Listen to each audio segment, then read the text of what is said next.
Hello everyone, it's Driftwood on Gamerside, and today I have 20 minutes to tell you about the big Sony exclusive which will be available later this week, Marvel's Spider-Man 2.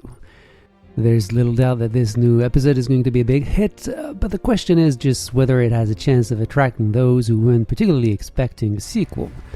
To be honest, that was my case, and not that I want to nip the interest of this video in the bud, but I fell for it again big time. When the game starts, Peter Parker is about to give teaching a go in Miles High School, but as usual, a new disaster falls on New York and requires the intervention of the two Spider-Men. The introduction of the game goes all out in terms of staging, since we must face a gigantic version of Sandman in the streets of New York City, and it almost feels like a God of War game. From the start, Insomniac shows off their skills by putting the PS5 SSD to the test when, for example, Miles finds himself thrown more than 500 meters away from the battlefield without the game's display flinching even just for a second. This introduction sets up the basics of the gameplay mechanics and ends with the arrest of the infamous criminal, with the city saved but in a pretty bad state. The first misadventure, which in fact forebodes the following ones, since a particularly formidable hunter will soon settle in the Big Apple in search for preys that are good enough for him to offer him a good challenge. Spider-Man 2 also adds Harry Osborn, Peter's best friend, to the cast, and you will discover him both through playable flashbacks but also via all the game sequences or cutscenes. Mary Jane's obviously returns, and so are Genki, Haley, and Miles' mother, and of course, what would be a Spider-Man game without Norman Osborn and a good share of iconic villains. The little twist in the sequel is that the two heroes will instead try to save these infamous villains to rescue them from Kraven, which will sometimes lead to interesting developments. Generally speaking, the characters are well written, they are endearing, and it's not difficult to feel involved in the events that unfold. The adventure is carried out at a brisk pace, even if there are always a whole bunch of extra activities available for those who like to take their time. Also expect some quite moving passages. I'm not going to dwell too much on the subject, but if you have seen some of the official videos, or if you at least follow the PlayStation Showcase back in May, the symbiote makes its entry into the story, and it will obviously have consequences on Peter's behavior. It's really well done because the changes are quite gradual, but there comes a point when you start thinking a bit like in The Last of Us Part 2 halfway through, when it simply doesn't feel right to keep playing as Peter while you'd rather be playing as Miles and stick with him. For this, Insomniac has done a great job, because of course, if Peter's behavior can definitely be disturbing, the increased power that the symbiote gives him makes him quite enjoyable to control. Oh, and before I forget, yes, it is possible to switch from Peter to Miles almost instantly. To do this, you must use the app on their phone and request the change. Apart from the first time, we go from Miles to Peter in real time, which proves once again that the speed of the SSD makes a huge difference. The passage from one hero to the other passes through a very short black loading screen. There is no real strategic element in switching yourself, apart from the desire to take part to some of the side activities which are only meant for one or the other. But we're really free to do it whenever we want, and that's a good thing. If you have already played the first game back in 2018, or Miles Morales a bit more recently, you will not be particularly surprised by what this sequel has to offer. However, one would have to be very unfair to claim that we expected a revolution from this new game. Insomniac, therefore, unsurprisingly built on the foundations of the two previous games, whether in terms of traversal mechanics, combat or stealth, adding just a few new features to the existing formula. To begin with, as we are now in control of the two heroes, we get 3 skill trees, one for Peter, one for Miles, and another that is common to both characters. Unless perhaps you're aiming to take care of all the side content in your first playthrough, it is impossible to unlock everything, especially since these traversal and attack skills are not the only upgrades you'll have access to. The suit itself can be improved, and the different gadgets too, which first must be built to be unlocked using very specific resources, before being able to upgrade them. Even if there is a plethora of suits to collect, upgrading the suit's stats fortunately does not depend on each of them individually. Also, there is no longer any specific special powers linked to each of them. Basically, what this means is that by improving the components of the outfits, it is in fact the statistics of the two characters that you upgrade. You can increase their life meter, their attack power, their concentration bar, and their traversal speed and abilities. The good news is that it's not necessary to do this with Peter and Miles separately, since the specific upgrading system is common to both characters. By progressing in the main quest, you also unlock abilities that require combining the L1 button with circle, square, cross, or triangle to use them.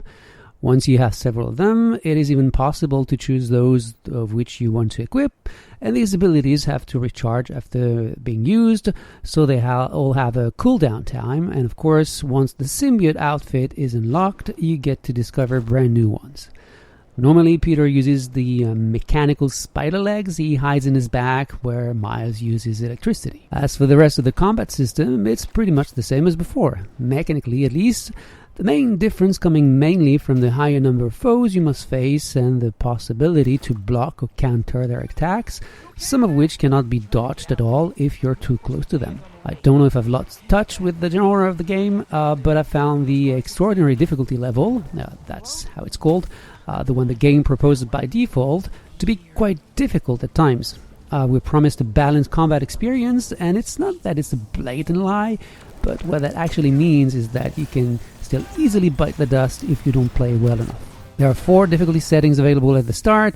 The extraordinary one is the 3rd on the list, and the 5th is unlocked when you complete the game the first time. I also wanted to mention something that some people may not enjoy that much, which concerns the fights against the bosses. For several years, we've been accustomed to having to beat each of them twice in a row, since From Software very clearly started the trend of bosses who have 2 distinct life bars. At Insomniacs, though, they must have said to themselves that that was not enough, that 3 health bar was not either. As a result, these fights often extend over at least 4 phases of varying length, depending on your skills. This adds to the epic dimension of these duels, especially since these different phases do not necessarily take place in the same place. But some will certainly complain that it's just an easy way to add longevity to the game. Let me reassure you though, as it's a AAA game, with each new phase comes a checkpoint. Moreover, the hero always recovers all of his life bar in the process. That said, you will still have to play well, as bosses can be very challenging. This is also the case of basic enemies, which I sometimes found a little too resistant compared to Peter and Mice. It sometimes feels like it takes too long to beat human enemies, but maybe that's just me. The difficulty also comes from the diversity of adversaries that we have to face, some of them requiring special tactics to defeat them, for example. And there are also the unforgiving mechanical dogs, which prevents us from using our special abilities as long as they're around. Stealth is still a viable option, of course, in certain situations at least, and the game includes everything that was already present in the previous 2 games in the franchise in that area. You can distract the guard's attention by shooting an object with your web shooter, hang your opponents on the wall or hang them from a beam, as long as you pay close attention to possible witnesses around you. Though the AI doesn't seem especially smarter than before, I was spotted on several occasions, even when I thought I had kept a low profile, so it's a good thing in my book. On the other hand, the few passages of the genre where we get to play Mary Jane again are still as uninteresting as in the first game. I won't show any footage of those sequences here, so as not to reveal too much in terms of new environments, but as Mary Jane is carrying a very effective taser gun, needless to say that progression is greatly facilitated. Clearly, these sequences are mainly there to advance the story, and although we're given some pseudo-freedom to move around, it still remains very scripted and well-guided. As I said earlier, Spider-Man 2 also features many additional side activities that you can choose to leave aside if you want. As for the collectibles, there are spider bots that are scattered throughout the city and high-tech crates. Finding them allows you to collect resources to improve your outfit or your gadgets, or even to make new suits. This is again the main justification for all these activities, to give you a chance to win resources or tokens, which can be then used to unlock a whole bunch of new things. And this is once again a bit restrictive, because when you need hero tokens, for example, then you have to focus on the very few activities that allow you to earn them, and that's when things get a bit more redundant, I would say. Miles' uncle has also left behind equipment caches which are indicated on the map, but which also require you to use Miles' scanner to find the right spot, then participate to a sort of minigame where you must maintain the two adaptive triggers into distinct areas before being able to use the web throwers to pull open a door or a gate once you have found the right angle to do so. There are also mini-quests which will put you on the trail of a cult, Sandman's memories to be found in well-guarded crystals, and more scripted missions which are linked to Miles specifically concerning his studies or his neighborhood. Now, I'm not going to list everything here, but as is often the case, there is plenty to eat and drink, since certain activities can really end up being very repetitive when you do them one after the other. Everything that concerns the real side missions is more fun generally because the narrative lining that come with them, however light it may be, is always welcome. You'll meet New Yorkers who have a little personal story to tell, but you can also be asked to play a flashback sequence in which you become the teenage Peter Parker riding his bike in Manhattan, for example. For my part, I really enjoyed the photos that Robbie Robertson asked us to take in New York, because they take us to various scenes that are all unique. It's just a shame that the picture that then appears in the dedicated menu is not ours, but the one that the game prepared beforehand. It's really a small detail, so it's no big deal, especially since there's a real photo mode, which is available with all the necessary options to make beautiful wallpapers. Check out the few screenshots that I was allowed to share on the site to see what can be done. On the other hand, mysterious challenges, which are merely combat arenas with medals to win and various constraints to deal with, I admit that I have only done a few of them. However, the main mission that unlocks them is pretty cool, as it gives the opportunity to do something that is quite new in a Spider-Man game. You can also count on enemy cams to clear, which then allows you to find their HQ in each district, and of course, the inevitable random crimes are back too. It's all very classic, too much even to a certain extent, but I don't really see how the developers could have brought something new to the table, unfortunately. That's kind of the limit to the superhero genre, if you want my opinion. Insomniac also included sequences in which you control a spider-bot in areas that are inaccessible to Spider-Man. There are linear passages without real difficulty. They are never very long, but they bring a little variety by mixing simple interactions with the environment, some platforming, and some stealth. There are also new puzzles, which quite replace in a pretty good way those of the first game, which were too systematic and, above all, too long for their own good, in my humble opinion. Here, not only are they quite limited in number in the course of the main story, but they also have the good taste of not dragging on. Now, for all those that we have completed and those that are obligatory at least, they're clearly not challenging enough. Before moving on to the segment dedicated to the visuals, a word about traversal, since it's still one of the most exhilarating aspects of the series after all. While there are no major changes to the swing mechanics, Spider-Man 2 incorporates the ability to hover in the air to make navigation even smoother and faster. Knowing that the city is now twice as large as in Spider-Man or in Miles Morales, Insomniac also added sorts of air corridors which are symbolized from afar by white lines representing air currents, and once we get in there, are marked by big green circles which give the game a very arcadey feeling. Some people may find those a little too visible, too video gamey, if you will, and I imagine there was maybe a way to offer something a little more discreet, but personally it didn't bother me at all. The advantage of these marked corridors is that they allow you to gain speed and ensure that you can stay in the air without falling to the ground.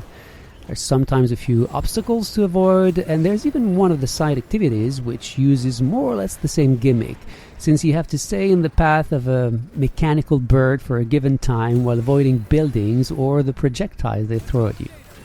Crossing the entire map this way, making good use of the air corridors, the air vents that project the character vertically to regain height, then go back to free flight in the air, it never gets old. I've mentioned it before, but with the speed at which the characters move in Spider-Man 2, it's really impressive to see the level of detail displayed on the screen and the very little pop-in that can be spotted. The animation doesn't flinch even when moving at breakneck speed, and even at the 30 FPS mode, which is the only one I've shown so far in this video, well, it's pleasant.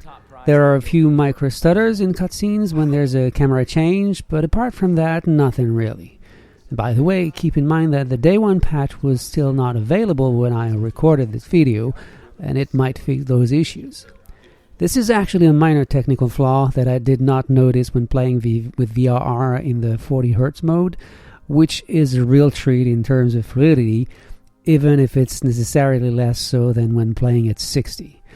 The Fidelity mode pushes the resolution and ray tracing effects to the max, and it looks awesome. That's why I decided to play in this mode from the beginning of the adventure to the end for my first playthrough. If you've ever played Ratchet & Clank Rift Apart or the two Spider-Man games on PS5, you know what I mean. This sequel also borrows its streaming technology from Ratchet & Clank, and the game offers 1 to 2 sequences which really serve as a nod to Rift Apart, but I won't say more. The little extra thing compared to the PS5 versions of their previous games is that there's a possibility to unlock the frame rate and let the game go above 40 FPS when it can. I could certainly feel the difference a little in this case, but not in the same way as on a non-VRR display when the frame rate fluctuates.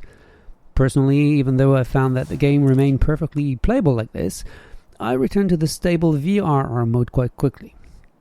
Also note that you can absolutely opt for an unlimited frame rate in the performance mode. Contrary to what was found in their previous games, there is no performance RT mode in Spider-Man 2, mainly because the default performance mode includes ray tracing effects. Since I chose not to show the 60 FPS mode earlier, I'll let you enjoy it from now on until the very end of the video. The ray tracing effects are obviously a bit less detailed than in the Fidelity mode, but the added smoothness is clearly a plus. You'll probably see that the image quality is less sharp, softer as we say, but honestly the resolution remains very good. Insomniac also indicates that the crowd and traffic density is lower in performance mode, which is not very surprising considering such settings can be pretty heavy on the CPU. Whatever graphics modes you choose, the game looks gorgeous, and even if the first episode already was a looker when it was released in 2018, I don't believe New York was just as detailed as it is now in the sequel. The new districts are all faithfully reproduced, they all have their own particular style, and I've rarely seen such a lively modern city in a recent video game. Spider-Man 2 is also packed with special effects of all kinds. The way the cutscenes and scripted sequences are staged is of high quality, and once again Insomniac Games have managed to make the PlayStation 5 shine. The American studio has definitely become an essential part of the PlayStation first-party studios, and it is not a coincidence if they are the only ones to have managed to release so many different titles this generation. I'll leave you with a bit more additional footage recorded in performance mode, and I'll see you back in a few moments for the verdict.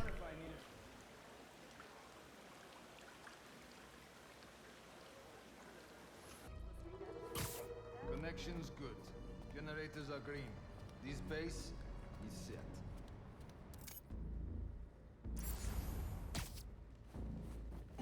Even without being really surprising in terms of content and mechanics, Spider-Man 2 has managed to take me by surprise by drawing me into its story and atmosphere from start to finish. As I said at the start of the video, I was not particularly expecting the sequel, although I had no doubt it would be excellent, but I thought that the 2 previous episodes were more than enough for me. And, well, I was wrong, because in the end, I didn't shy away from the pleasure I took playing the game. The question I ask myself now, however, is whether a 3rd episode would really be relevant, whether it would not risk being one too many. I don't know what the studio's plans will be after Wolverine, which I'm actually eagerly waiting for, but the end of Spider-Man 2 clearly leaves the door open to a new story. Unless Insomniac decides to go for a more condensed game, like Miles Morales was, or a possible DLC maybe, who knows? Time will tell. But in the meantime, if you're a fan of Stan Lee and Steve Ditko's Heroes, Well, if you simply love big-budgeted AAA games, there's no real reason to hesitate. If you're neither, well, I don't think you were especially waiting for my opinion to change your mind. That's it, I'm going to stop here, and thank you once again for your loyalty and support. Don't forget to leave us a comment on the website or on the channel, or even a thumbs up on the channel if you think that the work we've provided deserves a little recognition. It was Driftwood for Gamerside, and until next time, take good care and see you soon.